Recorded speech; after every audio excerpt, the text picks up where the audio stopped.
ஓம் ஸ்ரீ குருப்யோ நம. ஸ்ரீ மகாபிரிவாச்சரணம். இன்னைக்கு தெய்வத்தின் குரல் பாகம் 3ல் தெய்வ தத்துவம் தெய்வங்கள் என்ற தலைப்பில் சிவநாம மகிமை சிவன் தரும் மகிமை என்ற தலைப்பில் பிரிவா சொல்கிறது மேலே வாசிக்கிறேன். இது பக்கம் 984 ஆரம்பிக்கிறது. சதிபதி என்பதாகவே தம்பதியை சொல்வதும் சதி என்றாலே ஐடியல் பத்னி என்ற அபிப்பிராயத்தில் தான். ஆச்சாரியால் சதீனாம் அசரமே என்கிறார். பதிவிரதைகளுக்குள் முதன்மை ஸ்தானம் கொண்ட சதியே என்று அர்த்தம். அப்படிப்பட்டவள் பிராணத்தியாகம் பண்ணுகிற சந்தர்ப்பத்தில் சொன்னதை விட பெரிய சத்தியம் இல்லை. அந்த சத்தியத்துக்கு விலையே இல்லை. என்ன சொன்னாள்? யத் பயக்ஷரம் நாம கிரேரிதம் நிருணாம் சத்கிருத் பிரசங்காத் அகம் ஆசு ஹந்தி தத் பவித்ர கீர்த்திம் தம் அலங்கிய சாசனம் பவான் அஹோ தேஷ்டி சிவம் சிவேதரக. கடைசி வார்த்தை சிவேதரக, சிவனுக்கு இதரமானவர், அதாவது சிவனாக இல்லாமல் அதற்கு மாறுபட்டவராக இருக்கிறவர். இப்படி சிவேதனன் என்று அம்பாள் சொல்வது தட்சணைத்தான். பவான் தாங்கள் என்று ரொம்ப மரியாதை துவனிக்கிறார் போலவே அவனை கூப்பிடுகிறாள்.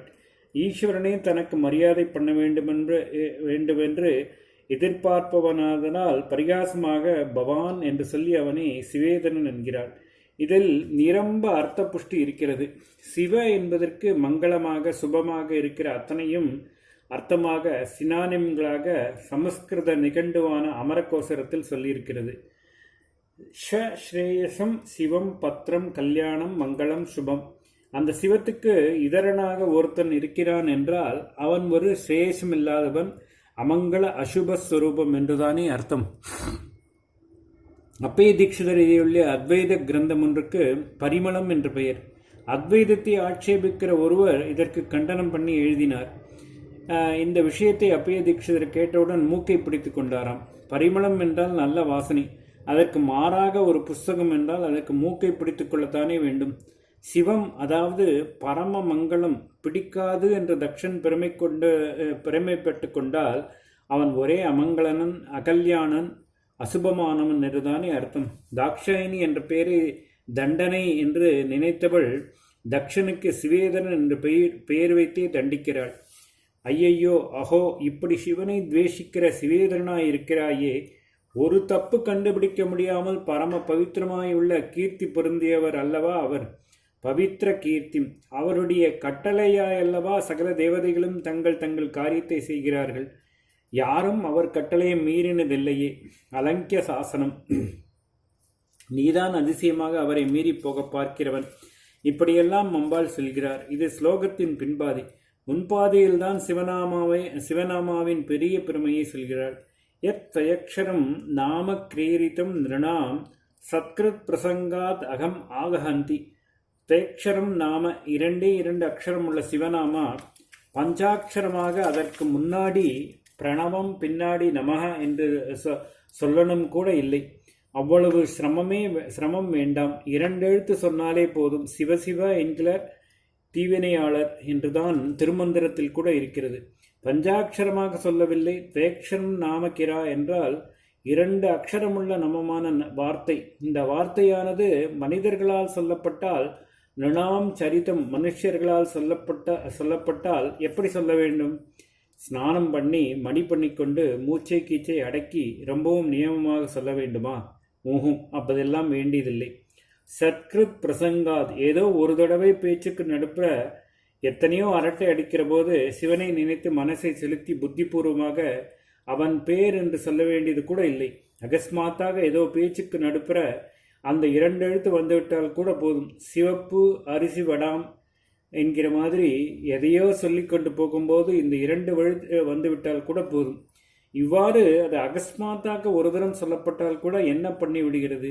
அகம் ஆசு ஹந்தி. அகம் பாபத்தை, ஆசு உடனே, தட்சணமே, ஹந்தி அழித்து விடுகிறது. பேச்சுக்கிடையே ஏதோ ஒரு தரம் சிவ என்று 2 அக்ஷரத்தை அகஸ்மாத்தாக சொல்லிவிட்டாலும் அதுவே சமஸ்த பாவத்தையும் போக்கிவிடும். சத்தியங்களுக்கெல்லாம் மேலான சத்தியமாக பிராணத்தியாக சமயத்தில் சாட்சாத் பரதேவதை சொன்னதாக சுகாச்சாரியால் வாயினால் வந்திருக்கிற வாக்கியம் இது. சிவ என்று சொல்லாதவன் தீவினையாளன் என்றால் துஷ்கர்மா பண்ணினவன். அதாவது பாபி என்ற அர்த்தம். அப்படியானால் சிவநாமா சொல்லாவிட்டால் பாபம் போய்விடும் என்றுதானே அர்த்தம். தெரிந்தும் தெரியாமலும் எவ்வளவோ பாபம் பண்ணிவிட்டோம். அதுதான் மேலே போக முடியாதபடி பெருசாக தடை செய்கிறது. சிவநாமா சொல்லிவிட்டால் அந்த தடை போய்விடும். அப்புறம் மோட்ச பரியந்தம் எல்லாம் சித்தியாகிவிடும். மற்ற மதஸ்தர்களில் சிலர், உங்கள் மதத்தில் பாபத்தை பரிஹரிக்க வழியில்லை, எங்களிடம் இருக்கிறது, கொஞ்சம் தீர்த்தம் தெளிக்கிறோம், பாபமெல்லாம் போய்விடும், ஆகையால் எங்களிடம் வாருங்கள் என்கிறார்கள். நம் மதத்தில் பாவ பரிகாரத்துக்கு வழி சொல்லாதது மாதிரி இவர்கள் கூப்பிடுகிறார்கள். நமக்கும் ஒன்றும் மத விஷயம் தெரியாததால் இங்கே இருந்து அங்கே போகிறவர்களும் இருக்கிறார்கள். வாஸ்தவத்திலோ நம்முடைய மதத்தில் இத்தனை கர்மானுஷ்டானம் விதித்திருப்பது பாபம் போகத்தான். மமோ பார்த்த சமஸ்த துரிதக்ஷயத்வாரா என்றுதானே எல்லா கர்மாவுக்கும் முதலில் சங்கல்பம் பண்ணுகிறோம்.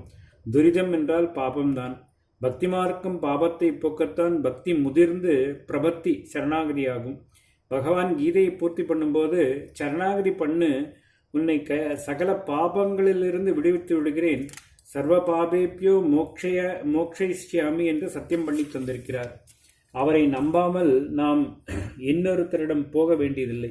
தர்மம் ஞானம் எதுவானாலும் பாபத்தை போக்குவதே தர்மேன பாபம் அபனுததி என்று மகாநாராயண உபனிஷத்தை சொல்கிறது. அந்த உபனிஷத்துள்ள சுக்தங்களில் அநேகம் பாப நிவர்த்தியை தான் திரும்ப திரும்ப பிரார்த்திக்கின்றன. பாபிகளில் நீ மகா பாபியானாலும் ஞான ஓடத்தினால் அந்த பாவத்தை கடந்து விடுவாய் என்று கீதையில் பகவான் சொல்கிறார்.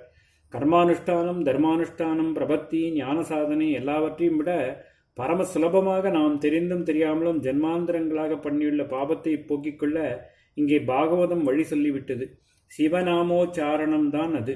அதனால் இனிமேல் உங்கள் பாபத்தை கழுவி விடுகிறோம் என்று நம்மை கூப்பிடுகிறவர்களிடம், எங்களிடம் பாவ பரிகாரத்துக்கு இருக்கிறது போன்ற சுலபமான உபாயம் யாரிடமே இல்லை. அதனால் முதலில் நீங்கள் எங்களை கூப்பிடும் பாபத்தை பரிகாரம் பண்ணி கொண்டு விட்டு அப்புறம் வாருங்கள் என்று சொல்லுவோம்.